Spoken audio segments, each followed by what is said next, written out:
Yes, right.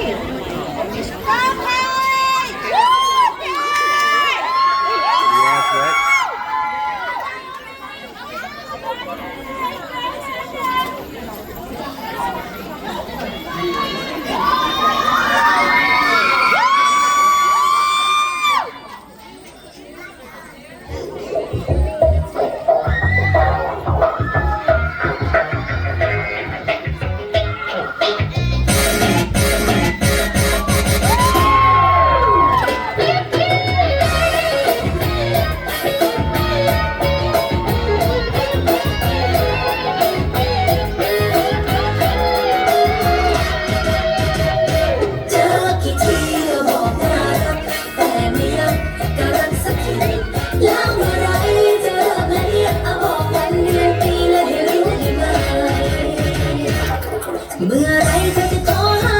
นัดมาเจอกันแล้วนั่งทานขนม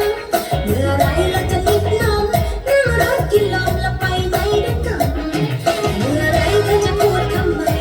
ว่าจากใจว่าเธอรักฉันถ้าวันไหนเจอกี่ทีก็บอกน่ารักแต่ไม่รักก็รักสักทีแล้วเมื่อไรจะเริ่มละเนี่ยเอาบอกวันเดือนปีและให้รู้ได้ไหม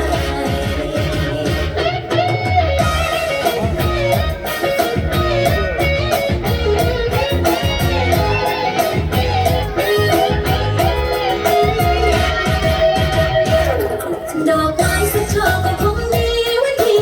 14และกุมภาได้ไหมขอความคิดถึงห่วงใยฉันรอให้เธอและส่งมาทุกวันเมื่อไรเธอจะนั่งคุกเข่าและขอให้เรามาเป็นแฟนกันถ้าวันไหน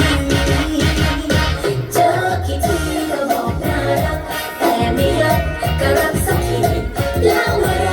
จะเริ่มนะเนี่ยเอาบอกวันเดือนปีและให้รู้ได้ไหมอย่าชักช้า